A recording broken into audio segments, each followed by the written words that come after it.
Hindi natutulog ang inhinyeriyang Aleman. Habang ikaw ay nagmamaneho, sa Stuttgart, Munich at iba pang mga industrial na kabisera, tinatapos na nila ang mga plano para sa susunod na henerasyon ng mga tirano ng aspalto. Ang 2026 ay hindi lamang basta isa pang taon sa kalendaryo. Ito ang taon kung kailan inilalantad ng mga maalamat na tatak ang kanilang pinakamalalakas na alas upang pangunahan ang susunod na dekada. Mula sa mga dikuryenteng revolusyon na nagpapatahimik sa diesel hanggang sa mga dambuhalang kargahan na muling nagbibigay kahulugan sa konsepto ng lakas. Ngayon ay dinadalhan ka namin ng isang eksklusibong silip. Isang pagbilang ng pabalik sa 15 pinakahihintay na truck na Aleman, kung saan hindi lamang namin ipakikita sa iyo ang bago, kundi sasabihin din namin sa iyo kung bakit ito mahalaga. Magsisimula tayo sa ika-15. Bilang 15 Volkswagen e-Crafter 2026. Dito ay hindi tayo makakakita ng isang radikal na muling pagdidisenyo, kundi isang operasyong pagpapabuti kung saan ito ay pinakamahalaga sa ilalim ng sahig. Ang estetikong facelift ay bahagya lamang na may mga bagong LED na grupo ng ilaw at isang bahagyang muling dinisenyong grill. Ang tunay na revolusyon ay dumarating sa pag-aampon ng mga bateryang estado na solido ng bagong henerasyon. Ang teknolohiyang ito na nagsisimulang lumawak ng pang-industriya ay nagbibigay daan sa isang mas mataas na densidad ng enerhiya sa parehong espasyo.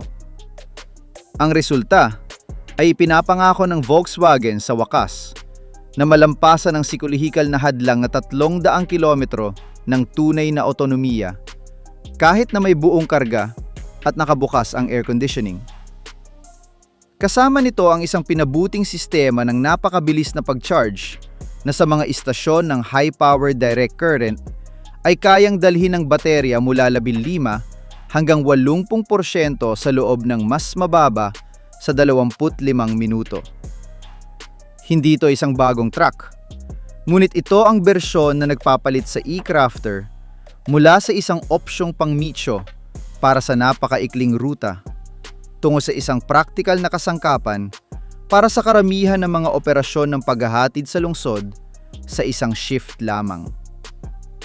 Ang tunay na estratehikong bentahe ay ang integrasyon nito sa ekosistema ng mga komersyal na sasakyan ng Volkswagen.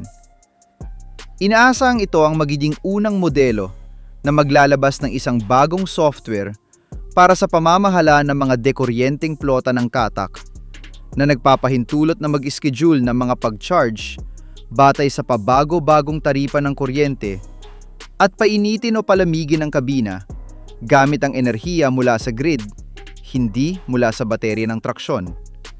Sa gayon, ay namamaximize ang pang-araw-araw na saklaw ng operasyon nang walang mga sorpresa para sa driver. Bilang 14, MAN TGE Electric. Bersyon ng mabigat na karga. Agresibong pinalalawak ng MAN ang kanyang dikuryenteng linya gamit ang platform ng TGE. Ang bagong bersyong ito ay hindi lamang isang pag-update ng software. Ito ay isang estruktural na variant. Pinapataas ang kabuang gross na kapasidad ng sasakyan upang legal na makapag-opera ng may mas malaking timbang at naglalagay ng isang pakete ng baterya na may mas mataas na kapasidad. Posibleng may nominal na 110 kWh.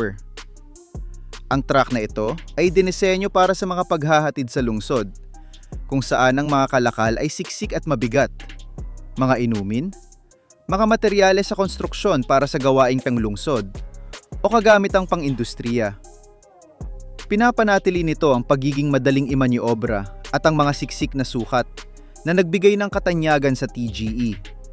Ngunit ngayon ay may dekuryenteng lakas na kinakailangan upang galawin ang mga kargang higit sa 3,500 kilo na hindi naglalabas ng kahit isang partikula sa gitna ng lungsod. Ito ang direktang tugon sa mas humihigpit na mga zero-emission zone na lumalaganap sa Europa.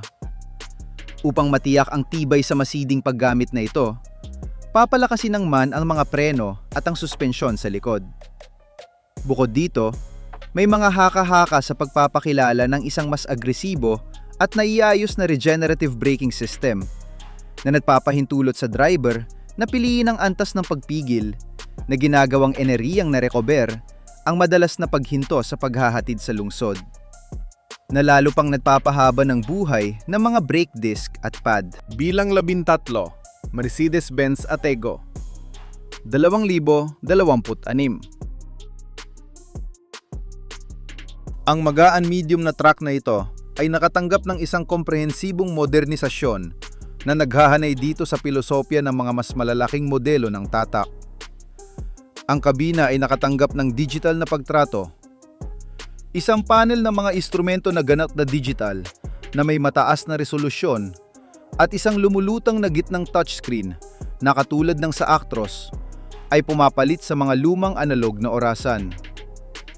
Hindi lamang ito estetika, nagbibigay daan ito sa kabuuang integrasyon ng mga bagong katulong sa kaligtasan, tulad ng aktibong emergency braking na may pagtuklas sa mga siklista at naglalakad sa pagliko, at isang sistema ng pagpapanatili ng linya na inangkop para sa mga mabibigat na sasakyan. Sa ilalim ng hood, ang mahusay na mga makina na OM-134 na diesel ay tumatanggap ng mga pagsasaayos na nangangako ng karagdagang pagbawas sa pagkonsumo ng gasolina, habang pinapanatili ang kanilang maalamat na pagiging maasahan. Ang Atego 2026 ay hindi naghahanap na magrevolusyon, kundi para gawing perpekto ang isang nanalong formula na ginagawang mas ligtas, mas konektado at bahagyang mas matipid ang pang-araw-araw na trabaho. Isang fundamental na pagbabago ang magiging standardisasyon ng konektibidad. Lahat ng Atego 2026 ay darating na may 5G module at isang pangunahing suskrisyon sa mga digital na serbisyo ng Mercedes-Benz, tulad ng remote diagnosis at ang pagpaplano ng predictive maintenance. Ginagawa nitong node ng data sa real-time ang truck, na nagpapahintulot sa mga talyer na ihanda ang mga interbensyon bago pa man dumating ang sasakyan. Bilang 12, DAF, sa ilalim ng payong ng PACCAR. LF Electric, 2026. Bagamat ang DAF ay isang tatak na Olandes, ang pag-unlad nito, lalo na sa elektrisifikasyon, ay malapit na nauugnay sa mga technical na kakayahan ng grupong PACCAR na may malakas na ugnayan at mga pasilidad sa Alemanya. Para sa 2026, inaasahan na ang LF Electric na naging matagumpay na sa tahimik na paghahatid ay gagawa ng isang lukso sa autonomiya. Ang susi ay nasa pag-aampon ng mga sel ng baterya na may mas mataas na densidad ng enerhiya na posibleng ibinibigay ng joint venture sa pagitan ng PACCAR at isang nangunggunang tagagawa ng baterya. Ang layunin ay malinaw: mag-alok ng pinakamalaking saklaw ng operasyon sa kanyang uri nang hindi ikokompromiso ang kargada. Para sa mga plota na nagpapatakbo sa Alemanya at naghahanap ng isang napatunayang dekuryenteng alternatibo na may matibay na network ng serbisyo at ang aerodynamic na kahusayan na katanghian ng DAF, ang modelong ito ay magiging isang sangguniang opsyon. Ito ang patunay na sa merkado ng Europa, ang mga pambansang hangganan ay lumalabos sa harap ng technical na kahusayan. Isang malakas na punto ang magiging thermoregulation ng baterya. Ang DAF ay magpapatupad ng isang mas mahusay na liquid thermal management system na tinitiyak ang pinakamainam na pagganap sa mga kondisyon ng matinding init o matinding lamig, kung saan ang otonomiya ng mga dekuryente ay karaniwang napaparusahan. Magbibigay ito sa mga plota ng isang mahalagang kakayahang mahulaan ang operasyon anuman ang panahon ng taon. Bilang 11, Iveco, Alemanya. S-Way NP 2026. Ang Iveco, na may isa sa kanyang mga malalakas na base sa Ulm, Alemanya, ay nagpapanibago ng kanyang taya sa liquefied natural gas para sa mahabang distansyang transportasyon. Ang pag-update ng S-Way NP ay nakatuon sa puso. Ang makinang Cursor 13 natural gas. Inaasahan ng mga pagsasaayos na magbibigay ng humigit kumulang 40 karagdagang lakas ng kabayo at isang makabuluhang pagtaas ng torque ng makina na naglalapit sa pagganap nito sa isang katumbas na diesel. Bukod dito, muling dinidisenyo ang mga cryogenic tank upang madagdagan ang kapasidad ng pag-iimbak ng gas na naghahanap na pahabain ang otonomiya ng higit sa 1,500 kilometro sa mga ideal na kondisyon. Para sa mga tagapaghahatid na may mga nakatagdang ruta at access sa mga GNL station, ang S-Way NP 2026 ay kumakatawan sa isang tunay na opsyon upang mabawasan ang mga emisyon ng CO2 at NOx sa radikal na paraan. Kasama ang mga mapagkumpetensyang gastos sa gasolina at pagpapanatili na nagpabago sa natural gas bilang isang seryosong katunggali. Ang susi ng pag-update ito ay wala lamang sa makina, kundi sa isang matalinong pamamahala ng init na gumagamit ng lamig ng liquefied gas upang mapabuti ang kahusayan ng cooling system, na lalo pang nagbabawas sa pagkonsumo. Bukod dito, isinasama ang isang sistema ng prediksyon ng ruta na partikular para sa GNL na naghahanap ng mga refueling station sa ruta at kinakalkula ang pinakamainam na karga upang ma-maximize ang otonomiya at ma-minimize ang mga paghinto. Na ginagawa ang pagpaplano na kasing swab ng sa isang diesel. Bilang 10, MANETGM 2026. Ito ay hindi isang simpleng pagpapaganda ng mukha. Ito ay inanunsyo bilang ikalawang henerasyon ng modelong ito. Ang pangunahing pagkakaiba ay ang pag-iwan sa isang inangkop na platform mula sa isang diesel na truck. Ang bagong ATGM ay isisilang sa isang platform na dinisenyo mula sa simula upang maging dekuryente. Ito ay nabibigay daan para sa isang pinakamainam na pamamahagi ng timbang ng mga baterya, isang mas maluwag na kabina sa pamamagitan ng pag-aalis ng mga tradisyonal na bahagi, at isang mas mababang sentro ng grabidad para sa isang pambihirang katatagan. Inaasahan ang isang mas mataas na tuloy-tuloy na lakas na mahalaga upang mapanatili ang bilis sa mga paakyat na daan na may buong karga, at isang modular na sistema ng baterya na nagpapahintulot sa mga kliyente na pumili sa pagitan ng pagbibigay prioridad sa otonomiya o kargada.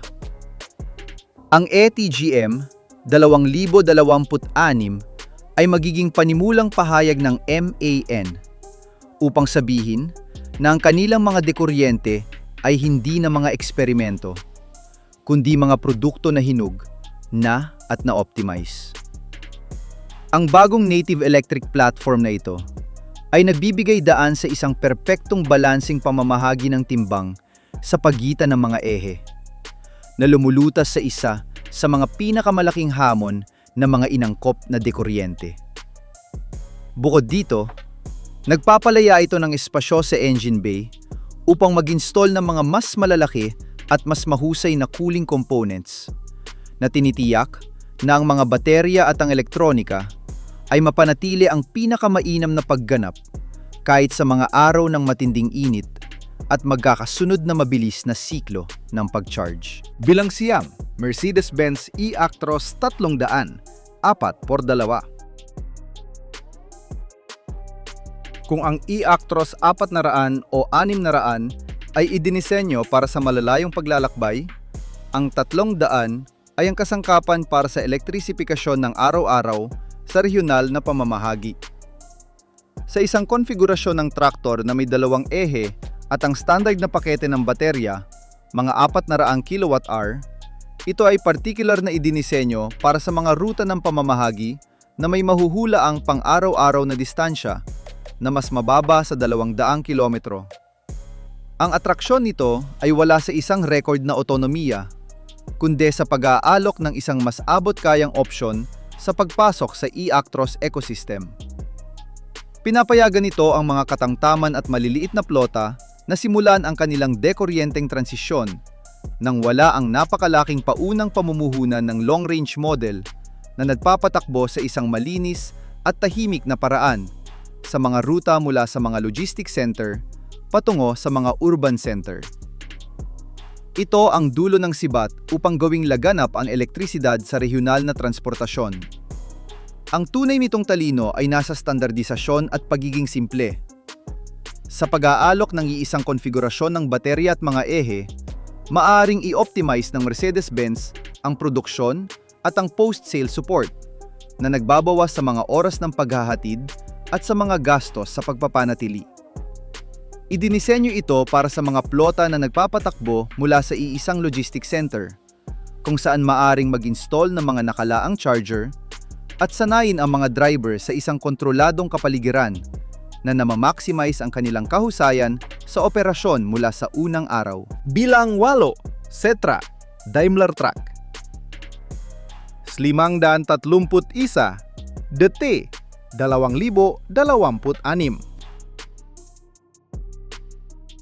Ang Setra, ang sagisag ng mga premium na coach, ay nagpapanibago ng kanyang pinakamataas na linya. Ang mga pagpapabuti ay banayad, ngunit makabuluhan para sa kanyang mapaghanap ng mga kliyente. Sa loob, ipinakikilala ang isang bagong onboard entertainment at information system na may mga individual na high-definition na screen, 5G na konektibidad, at isang audio system na surround ng pinakabagong henerasyon.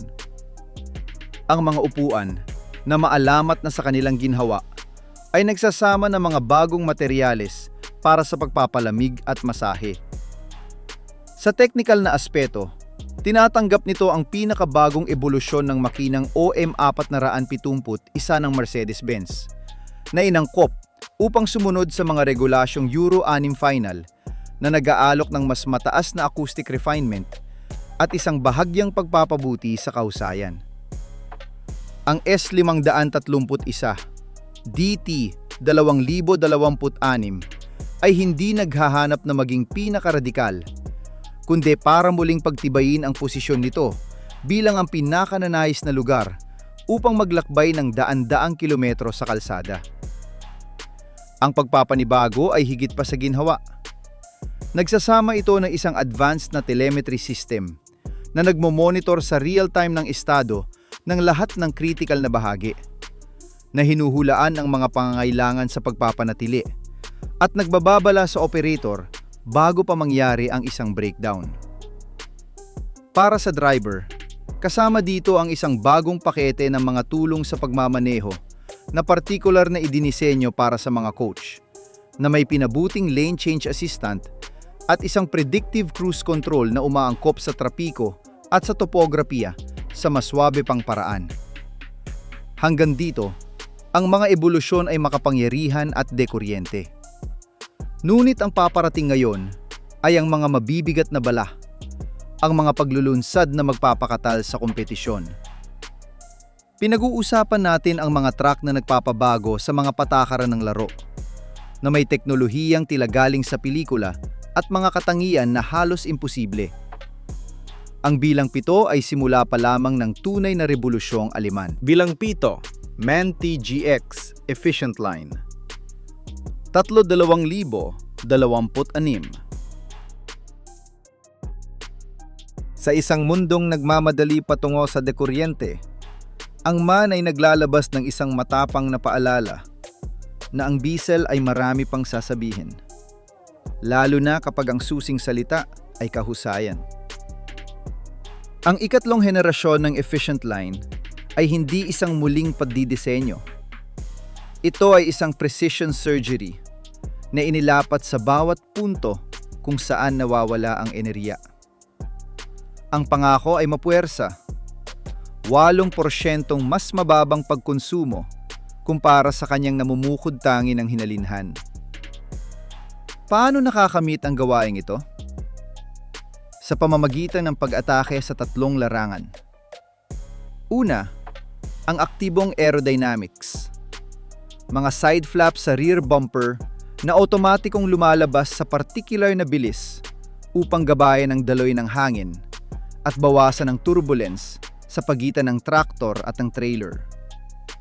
At isang sistema ng otomatikong pagsasara ng radiator grill na nagpapanatili ng pinakamainam na temperatura sa pinakamababang posibleng resistance. Pangalawa, ang paggulong. Isinasama bilang standard ang mga pinaka-advanced na super efficient na mga gulong sa merkado na may komposisyon ng thread at isang estruktura na nagbabawas ng rolling resistance sa halos pisikal na minimum. Pangatlo, at marahil ang pinakamatalino, ang utak. Isang sistema ng prediksyon ng ruta na may artificial intelligence. Ang sistemang ito, na konektado sa mga 3D na mapa at data ng trapiko sa real time, ay hindi lamang nagmumungkahi ng mga pagbabago, kundi aktibong pinamamahalaan ang powertrain. Inaasahan nito ang mga paakyat, mga kurba at mga pagpreno, na nagpapabagal gamit ang engine brake sa pinakamainam na paraan. Pinamamahalaan ang pagpigil ng retarder at pinipili ang perpektong sandali upang magpalit ng gear. Ang driver ay nagiging isang kasabwat na pinangangasiwaan ng isang digital na co-pilot na ang tanging iniisip ay makatipid ng gasolina. Ang TGX Efficient Line 3 ay hindi ang pinakamagarbong truck ng 2026. Ngunit para sa anumang long-distance fleet na ang negosyo ay binuo sa cost per kilometer, ito ay walang duda na magiging isa sa mga pinakanakamamatay at pinakamakinabang na kasangkapan na maaari nilang makuha. Bilang 6, Mercedes-Benz e-Actros 6 na raan. Ito ay hindi lamang isa pang dekoryenteng truck. Ito ang deklarasyon ng giyera ng Mercedes-Benz sa huling kuta ng diesel. Ang pandaigdigang transportasyon sa mahabang distansya. Ang 600 sa pangalan nito ay hindi nagkataon lamang.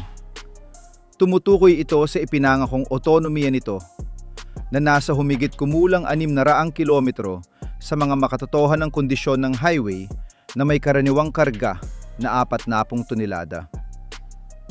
Ang gawaing ito ay nakakamit sa pamamagitan ng isang pakete ng mga baterya na may humigit kumulang 600 kWh na nagagamit na kapasidad.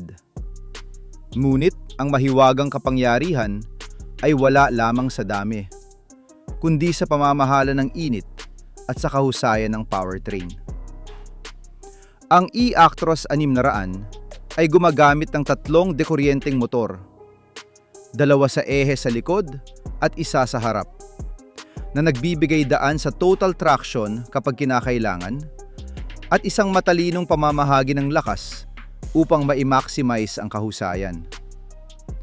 Ang sistema nito ng pag-charge mula sa bawat port ay ang pinakamabilis sa merkado, na kayang tumanggap ng mga kuryenteng higit sa 1 megawatt, na nangangahulugang sa isang paghinto para sa regulasyong pahinga na 45 minuto, maaari itong makabawi ng sapat na enerhiya upang tumakbo ng isa pang 300 kilometro.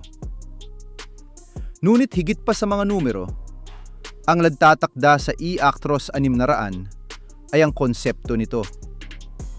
Idinisenyo ito mula sa simula upang maging isang line truck, hindi isang adaptasyon. Ang kabina nito ay na-optimize upang paglamanan ang mga baterya nang hindi ikokompromiso ang mahalagang espasyo. At ang dinamika ng pagmamaneho nito, salamat sa mababang sentro ng grabidad, ay nakikipagkumpetensya sa pinakamahusay na mga tractor truck na diesel.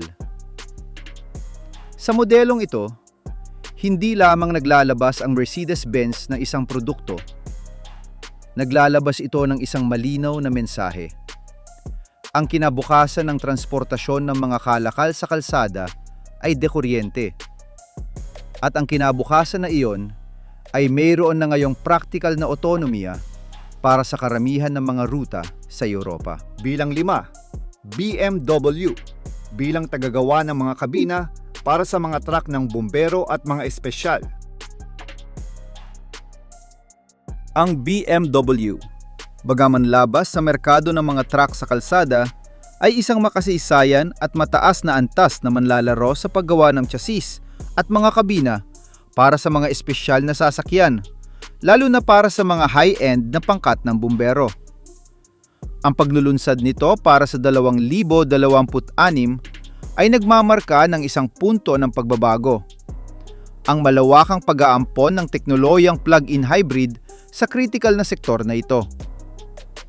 Ang bagong henerasyon ng chassis ay mag-aalok ng isang sistema na pinagsasama ang isang makinang diesel na may mataas na pagganap, posibleng isang BMW B57 o isang 6 na silindro mula sa ibang supplier. Kasama ang isang malakas na dikuryenteng motor at isang baterya na may katamtamang kapasidad. Bakit ito revolusyonaryo? Dahil sa 3 dahilan ng buhay o kamatayan. Una, katahimikan sa operasyon. Sa pagdating sa isang emergency, ang sasakyan ay maaaring patayin ang makinang diesel at gumana lamang gamit ang elektrisidad, na nagpapahintulot sa malinaw na komunikasyon sa pagitan ng mga bumbero at nag-aalis ng mga usok sa mga saradong espasyo o sa harap ng mga biktima. Pangalawa, garantisadong pantulong na lakas.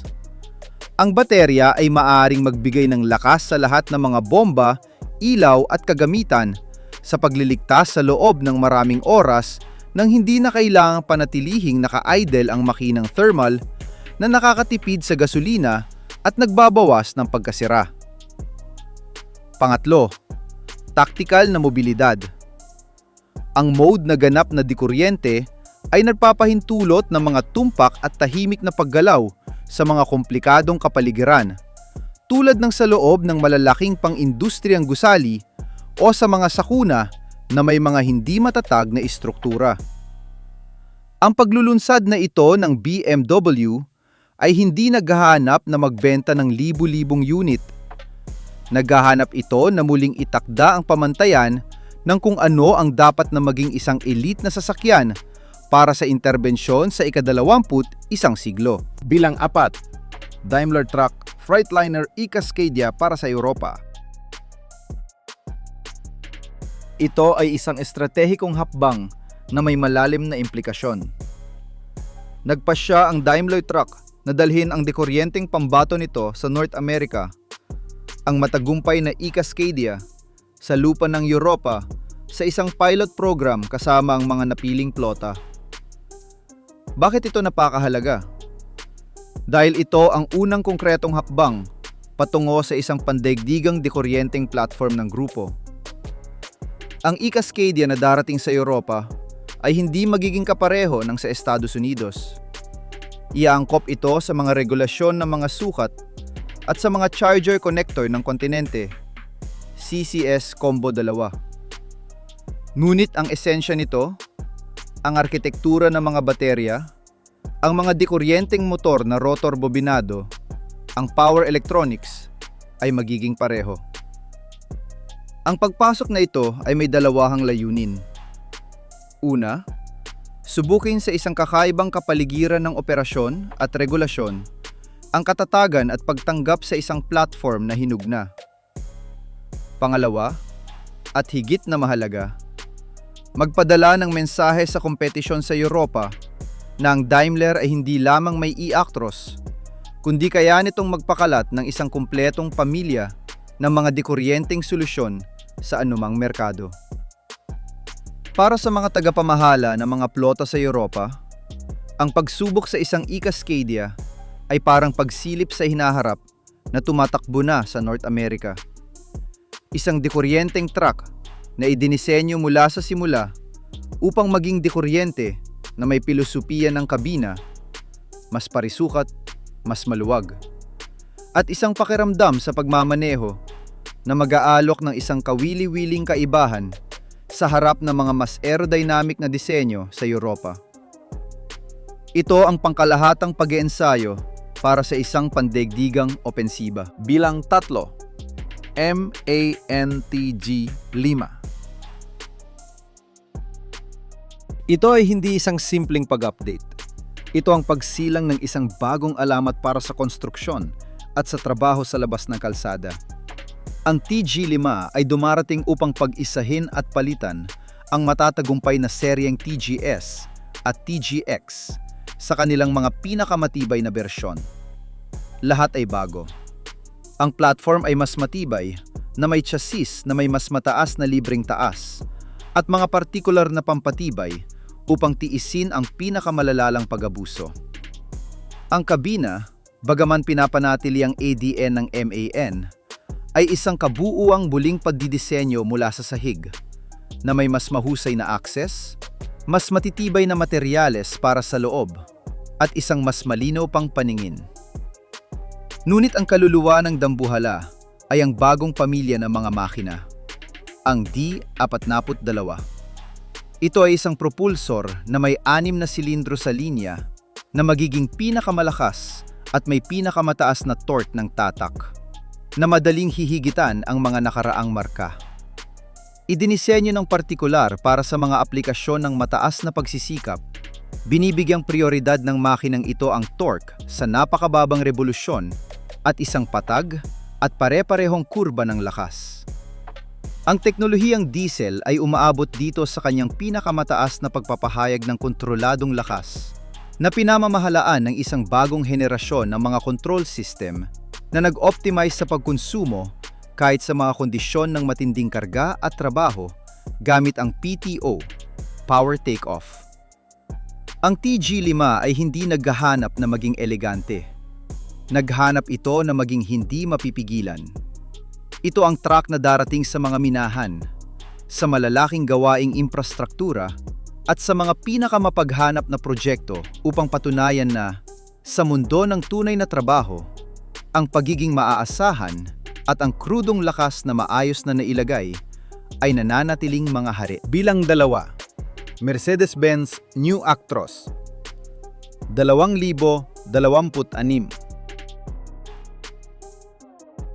Ang Actros ay ang pinununa sa merkado ng Europa para sa mahabang distansya at sa halip na makontento, dinoble ito ng Mercedes-Benz.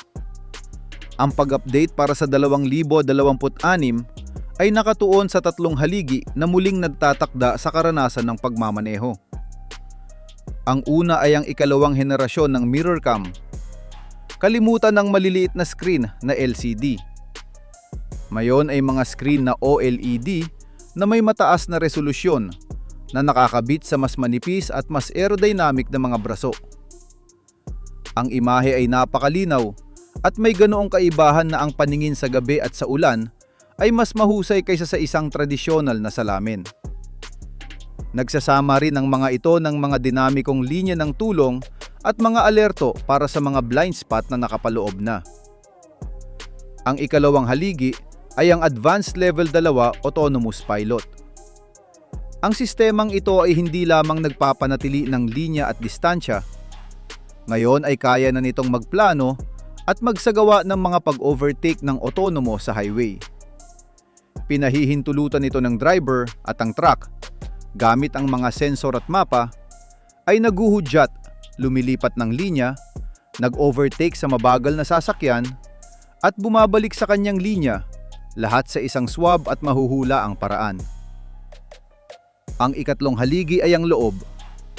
Isang husay na lukso na may isang napakalaking hubog na panel na nagsasama ng panel ng mga instrumento at ang gitnang screen sa isang piraso lamang ng salamin.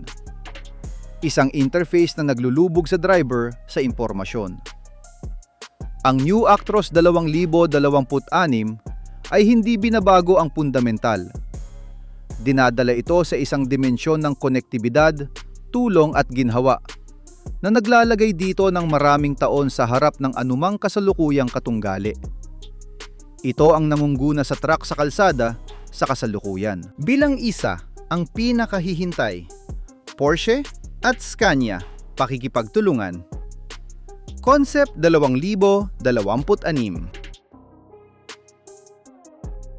Ang anunsyong ito ay ang pangarap na nagkatotoo para sa mga purista at ang estratehikong sorpresa ng taon. Dalawang higante, isa mula sa high sports performance at isa mula sa elite heavy transport, ay nagsasama ng lakas. Ang resulta ay hindi isang truck para sa malawakang transportasyon ng mga container. Ito ay isang piraso ng katanghi-tanghing inhinyeriya, isang hypertruck na idinisenyo para sa isang napaka-espesipikong nicho, ang transportasyon ng mga kalakal na may napakataas na halaga, sensitibo sa oras, at nangangailangan ng isang perpektong kontroladong kapaligiran. Isipin ang mga aerospace component, mga likhang sining, mga kotsing pangarera, o mga kagamitang medical ng pinakabagong henerasyon. Ang mechanical na base ay isang Scania platform ng pinakabagong henerasyon, ang pinakamatibay at modular ng grupong Traton. Sa ibabaw nito, ang Porsche Applied Engineering ay gumagawa ng kanyang mahika. Ang aerodynamic na disenyo ay purong tatak ng Porsche, mga umaagos na linya, mga intake ng hangin na na-optimize para sa pagpapalamig at pagbabawas ng resistance, at mga detalye sa carbon. Sa ilalim ng hood, walang dekuryenteng motor, kundi ang pagdiriwang ng isang icon, ang makinang Scania V8, ngunit binago. Ang mga ininyero ng Porsche ay nagtrabaho sa kanyang electronic management, sa turbocharging system at sa tambutsyo, hindi upang biglang pataasin ang lakas, na sa sarili nito ay hihigit sa 750 kabayo, kundi upang pasariwain ang tugon nito, paswabihin ang paghatid nito, at kumuha ng isang kahusayan na hanggang ngayon ay imposible sa isang V8 na may ganitong laki. Ang tulog nito, ayon sa mga sabi-sabi, ay magiging isang opsyong maaring i-configure sa pagitan ng ilang mga profile. Ang loob ay kung saan kumikinang ang pakikipagtulungan. Ito ang kabina ng isang Scania, ngunit muling binigyang kahulugan ng mga interior designer ng Porsche. Mga materyales, polychromed leather, alcantara, milled aluminum, at mga detalye sa tunay na carbon fiber. Ang mga upuan ay mga sports unit na inangkop na may heating, ventilation, at massage. Ang instrumentasyon ay isang hubog na screen na maaring i-configure na kayang ipakita mula sa mga parameter ng makina hanggang sa isang minimalistang disenyo sa estilong Porsche. Ang truck na ito ay magsasama ng isang active pneumatic suspension system na may roll control at isang pamamahala ng taas na nagpapalit dito bilang isang mahiwagang alpombra sa ibabaw ng mga gulong na kayang ihiwalay ang karga mula sa anumang deeper perksyon ng aspalto. Ang Porsche at Scania Concept 2026 ay hindi para sa lahat. Ang presyo nito ay magiging astronomical, maihahambing sa ilang mga standard na tractor truck. Ngunit, ang layunin nito ay hindi ang magbenta ng marami.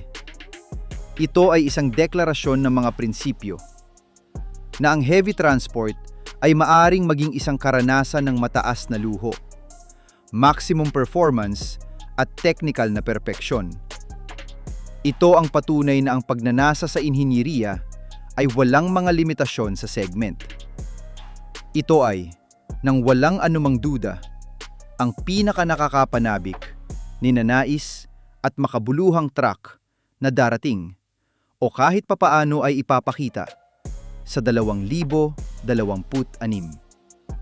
Isang milestone na tatandaan natin bilang ang sandali kung kailan ang mundo ng heavy transport ay sumalat sa pagiging katanghi-tanghi.